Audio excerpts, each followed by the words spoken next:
Hello and welcome to a new edition of Connecting is Not Enough, the networking radio show. I'm Andy Lopata. I hope you had a great Easter break and you've come back feeling refreshed and ready for the next challenge. I also hope that you didn't get caught out by just too many April Fool's jokes on Monday. Apologies to my Facebook friends and Twitter followers, some of whom may have got a little bit excited about my forthcoming book of poetry inspired by networking. I do promise I won't be reciting any poetry in this edition, but I will be sharing details of some events that I'll be speaking at, discussing how you can get the best value from LinkedIn and asking you whether you're approaching networking groups in the right way for you. I also interview Adam Blasky of the Clubhouse in London about the rise of private members clubs, and we got some new music from Emma Jane Tommen. I'll finish off by talking about how you can tap into your network for some invaluable support. Now, I'll be discussing referral strategy on April the 19th when I'm interviewed by Tiffany Kay. You can listen into the interview and details can be found at tiffanyk.com/recommended. If you want to see me speak in person, then I've got a few public events coming up and it would be lovely to see some of you there. On April the 17th, I'm joining a panel to discuss how to establish your brand identity for the Swedish Junior Chamber of Commerce in London. Visit scc.org.uk for further information. On April the 20th and April the 27th, I'll be speaking at events put on by the Professional Speaking Association. On the 20th, it's the spring convention of the PSA, Creativity Live, and that's taking place in London. There are literally a handful of tickets left last time I looked. Meanwhile, a week later on the 27th, I'll be speaking at the newly reformed chapter of the PSA in Dublin. Details of both presentations can be found at www.professionalspeaking.biz. That's B-I-Z.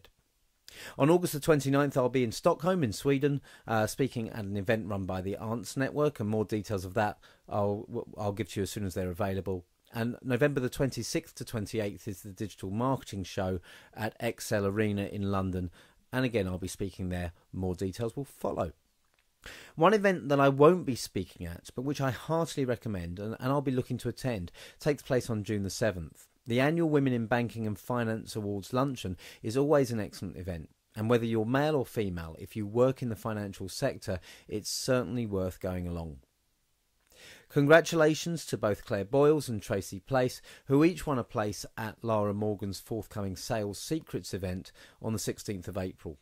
There really is an outstanding lineup of speakers for the event, and it should be a great day. So I hope that both Claire and Tracy enjoy it and come away with a wealth of new ideas. Don't forget, if you'd like networking tips and more music and fun sent straight to your inbox, you can subscribe to Connecting is Not Enough, the e-zine, through my website at www.lopata.co.uk. I hope that you enjoy the radio show and I look forward to hearing your feedback.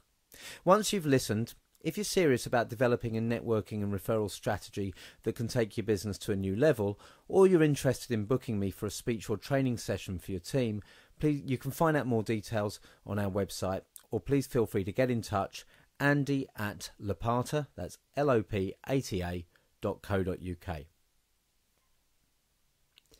In this edition, I'd like to talk about 5 ways to get the most from LinkedIn. Step 1. Ask for referrals. So many people miss the main strength of LinkedIn. The fact that you can see to whom your network is connected and find the routes through to the people you most want to meet. Use LinkedIn to find mutual contacts with key prospects and then either ask for the referral through the site or simply pick up the phone and ask for an introduction. Step 2. Find answers. Your network and the wider LinkedIn membership may well contain the expertise and experience you need to make better decisions and overcome challenges more easily. You just need to ask. Send questions through to your network, through the site, or post status updates asking for advice. Join industry or interest-specific groups where people with the relevant understanding or experience are likely to congregate and ask questions there. Step 3. Connect with influencers. If you know who the key influencers in your field or in your clients' fields are, then you can seek them out on LinkedIn and look to connect through mutual contacts as we've just discussed. Alternatively, join the most active industry groups and look to see which members are most involved, whose posts and comments most people respond to, and engage with them. Engage initially through the discussions before seeking to connect once they know who you are. Step 4. Raise your profile. Share status updates that people will want to like, comment on, and most importantly, share with their network. LinkedIn status updates are a great place to post business-related blogs and videos. As with the last 2 steps, engage in groups relevant to your industry or your clients' interests. Post helpful content and ask questions that get the debate started. Also comment on other people's discussions. Please, when you're posting in groups, remember the golden rule. Engage rather than broadcast. Don't just post links to your website, special offers or blog. Post content that will help people and bring them into the conversation. Step 5. Find out what your clients and prospects are thinking and doing. Are you following your clients and prospects' company pages? You can see new appointments, what products they're promoting and their latest news. Similarly, you can see job changes and profile updates from individuals in your network through your LinkedIn homepage. Groups again prove to be a great tool for allowing you to see what key issues are being discussed and what questions are being raised in clients' industries. So step 1 is ask for referrals. Step 2, find answers. Step 3, connect with influencers. Step 4, raise your profile. And step 5, find out what your clients and your prospects are both thinking and doing. Rather than just going to networking groups hoping to find prospects for your products or services, how can you ensure that you get the best possible return on your time and your money? In this networking tip that I recorded for Sage, I talk about how you can make the most out of networking groups and how you can avoid making common mistakes. There's something of a myth that if you go to networking groups, you'll then get the business that you want and people will refer you. It doesn't work quite like that. You see, what happens with a lot of networking groups initially is people go under the belief of that very myth. You go to the group and you get referrals. But if everyone's trying just to sell and trying to get the referrals from each other and they're not looking to help each other, how can that possibly happen? So you need to take a different approach. And your networking approach needs to be one based on relationship building rather than just simply looking for the referrals. And that means you have to do more than just go to networking events. What I found when I ran a national network is that the most productive times to generate business and referrals were either before the meeting started formally or way after the end of it. I could tell a good networking group by how late people stayed after the formal business had closed. And the other key time was outside the group, during the week, in one-to-one meetings or even small groups where you can build real relationships. So the real strength is not in going to networking events, but actually in your network. If you can build strong relationships, find people that you get on with, that you can build a level of trust with, you'll get so much more. And if you know that, it will change your whole approach to networking. Instead of going to events and groups just focused on desperately trying to get the sale, you can go and relax, enjoy yourself and be yourself. If you do that, you'll meet more people who you get on with, you'll enjoy yourself more, and you'll build the relationships that will provide the rewards over a period of time. Over recent years, private members clubs have grown in popularity. There are a huge number of them across London, with many of them specialising in specific types of membership, such as creative industries or entrepreneurs. More and more have been springing up outside of London as well. I recently interviewed Adam Blaskey, his chief executive of a new London club, the Clubhouse, on his reasons for establishing a new club and why he thought there was such a demand for this type of premises. I'm joined today by Adam Blaskey. Adam is the founder of the Clubhouse, which is a new members club and quite a different concept based near Bond Street in the heart of London's West End. I thought I'd catch up with Adam and just ask, I see so many members clubs coming up, particularly in London, which seems to be the centre of them. Why somewhere new and what's different about it? So Adam, why did you decide to start a private members club? Well, the clubhouse that we've opened here on Grafton Street in the heart of Mayfair is what I hope to be London's premium business members club, lounge and meeting space. So we're looking to fill a gap here between a traditional members club on the one hand that caters very well for the social aspects of business, the wining and dining, and a service office on the other. It's been born purely out of a need that I've had over the past 9 years of meetings in hotel lobbies and coffee shops over the West End, and there comes a time when you need a more formal, smarter, sophisticated place to meet clients, colleagues, investors. As I said, that's not a hotel lobby or coffee shop. So perhaps a members club can be too informal, too social, and a service office is not quite right. So that's why we've created the clubhouse. So, I mean, there have been there's been a resurgence in private members clubs in the last 5 or 6 years, I guess, particularly, as I say, in London. Why do you think they're so popular now? I mean, obviously you said about the need, but what's driving this now? Well, I think there's two things. Let's not forget that members clubs have been around in London for hundreds of years. If you go down the road here to St James's, you've got some of the classics that have been here for a very long time. But then equally, there's been, I think, particular resurgence in Mayfair. There's a buzz in Mayfair again over the last few years, and there's been some very high-profile clubs opening. Why is there such a demand at the moment? Well, I think the economy over the last 4 years has actually helped with that. Although we're in a very difficult economic situation, what that has done has given anyone that's considered setting up their own business, branching out on their own, perhaps leaving a larger firm, the opportunity to do that. Job satisfaction's not what it was, job security's not what it was, therefore the opportunity cost of starting up a business is not what it was. So now more than ever, people have got a BlackBerry, an iPad, an iPhone. As long as you have a contact book, you can work from anywhere. So a lot of people work from home, but they need a sophisticated place in which to meet their clients and colleagues. And they don't necessarily need a serviced office. They don't need a permanent base to work 5 days a week, but a few days a week they might need a smart, formal place to meet. So if someone's going out and looking to join a members club, assuming they're in Mayfair, of course you'd expect them, you'd advise them to come and look here first, but wherever they're based, what should they be looking for in a members club? Wherever they're based, location is key, and I think that's one of our strengths, being in the heart of Mayfair.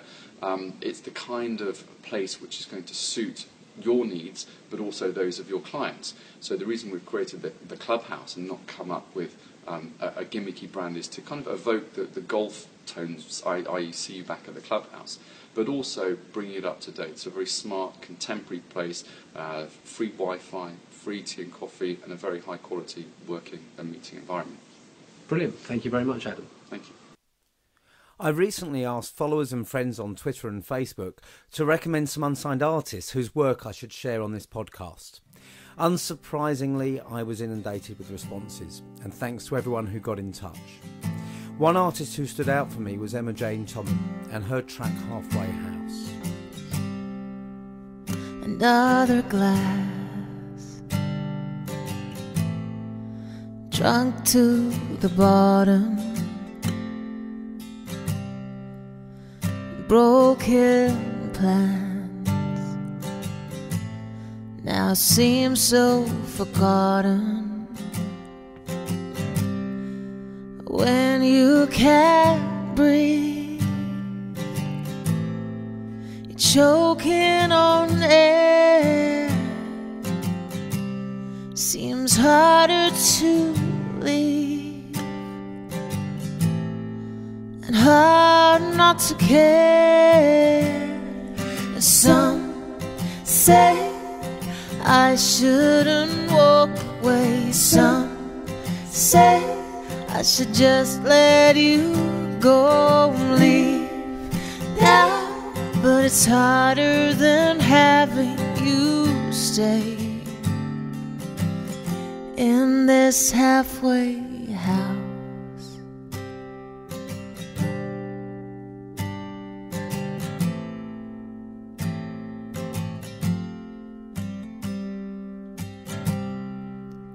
When feelings change,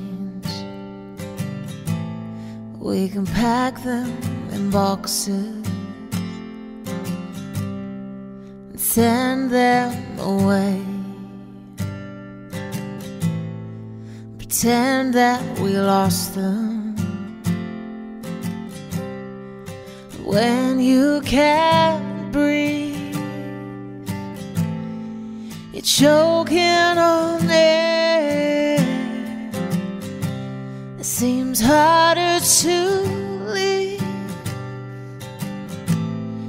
and hard not to care. Some say I shouldn't walk away. Some say I should just let you go, leave now.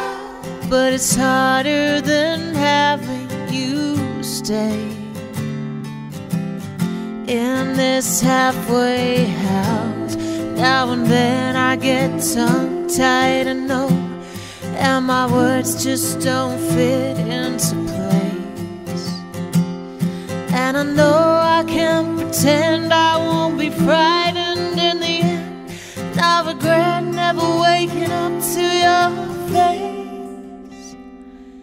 Some say I shouldn't walk away. Some say I should just let you go and leave now. But it's harder than having you stay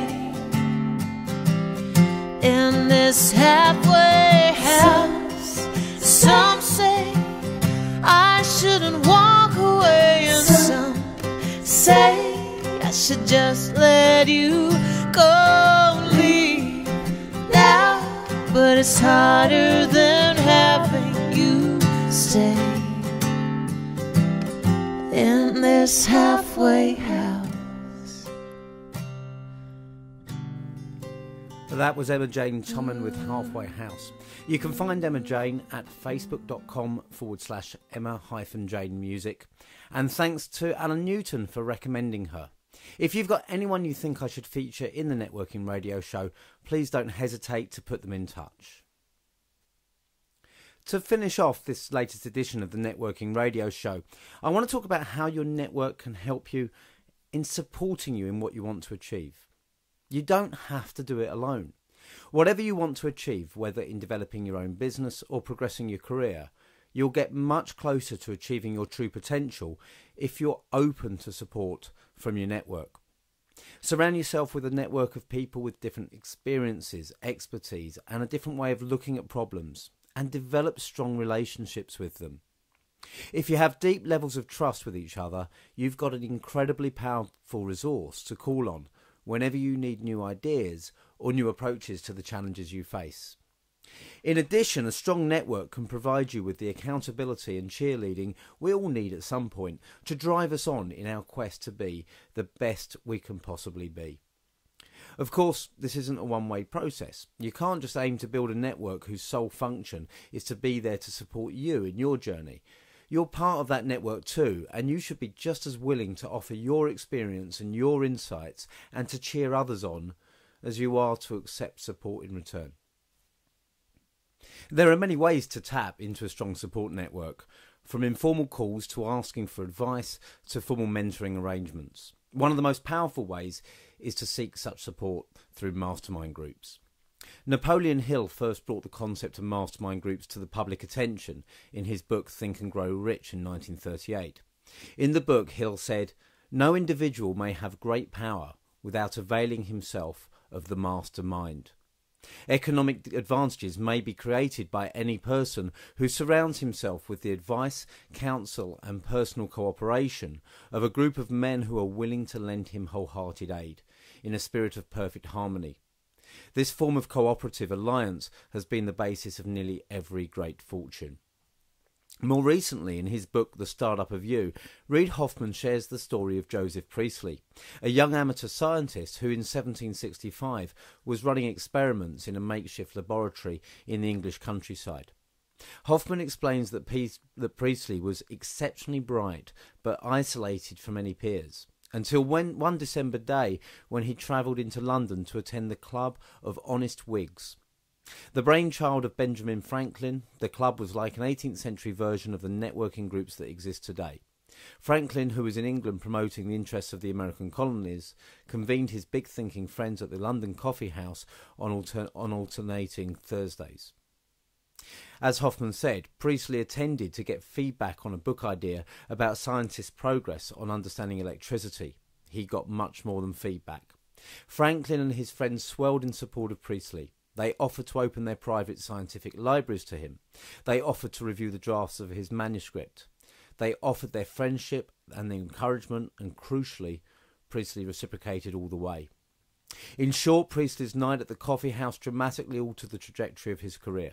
Priestley went from semi-isolation to plugging into an existing network of relationships and collaborations that the coffee house environment facilitated.